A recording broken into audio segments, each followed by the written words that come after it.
The Zestimate. Can you just make it go away? I've been selling for 25 years. I don't even remember when Zestimates first came out, but I'm telling you something. When they did, everybody was on it. And now it's like, it's a part of society. It's so huge.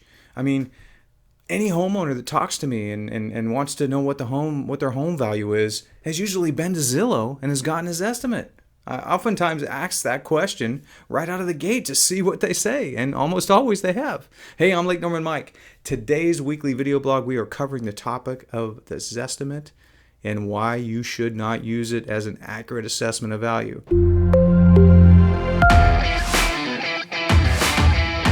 Let's get right to the topic. So interesting, recently the CEO of Zillow, you probably heard, sold his home. So what do you think? The CEO of Zillow gets out, he's selling his home. There's plenty of CEOs sell their homes all the time, but this is the CEO of Zillow. So you wonder what his home is worth. Well, you know as well as I do, you can go out and punch in your neighbor's address, punch in your sister's address, your mom's address, whatever address you want, and Zillow's going to give you a value. So what do you think everybody did? They punched in his address. They got the value. But guess what? The value was $300,000 higher than the property actually sold for. Wow. Man, if I was a realtor, I'd go out and say, hey, I think your home is worth this, but Zestimate said this. That's an uphill battle. That's something we face all the time. So what are we doing to combat that? Most of the top producing agents or agents around Lake Norman, you're going to be able to go to their sites. I can go to my site, lakenormanmike.com. You want a home value automated? I've got that service. You punch in your address, same principle as Zestimate.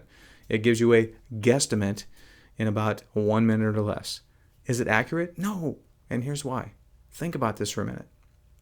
How do I know if I'm a computer if your home's on the water or off the water? Is there that variable? Especially if you're on the same street. Because many homes around Lake Norman, you got one side of the street on the lake, one side off. What about the roof? Do you need a new roof? Is your home dated? Do you possibly back up to a busy intersection? Is the street traffic, is it out of control? Is it loud? Do you need new carpet? How are your hardwood floors look? There's no way to know those things. Curb appeal.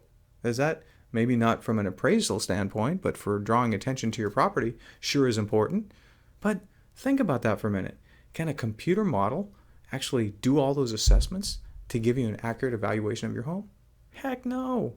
If that were the case, the CEO of Zillow would have got $300,000 more for his property, right? So my point is simply this. When it comes time to sell, whether it's me you interview or someone else around Lake Norman to help you sell your home, get the evaluation. Don't rely on this estimate, and don't argue with us over the value, because I get that all the time. Well, I think it's worth this because that's what Zillow told me. Don't. It's not true. It's not accurate. Sometimes it is.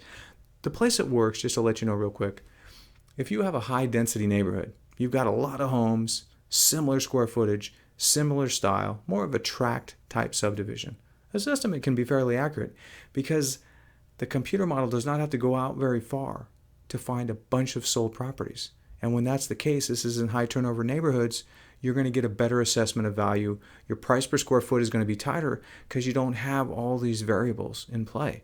So sometimes the estimates can be fairly accurate on that.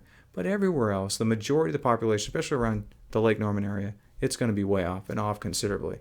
So make sure that you don't rely on this estimate as an accurate assessment of your value. You can play around with it, check out what your neighbor's home sold for, but don't make it a point of sale. Anyways, thank you for watching my weekly video blog. Next week, we're going to be talking about, should I get a home inspection before I list my home? You hear a lot of people talking about that. Is it a value? Should you do it? Tune in and find out. We'll be covering that question. Thanks for watching, and we'll see you again next week. Signing out. Bye.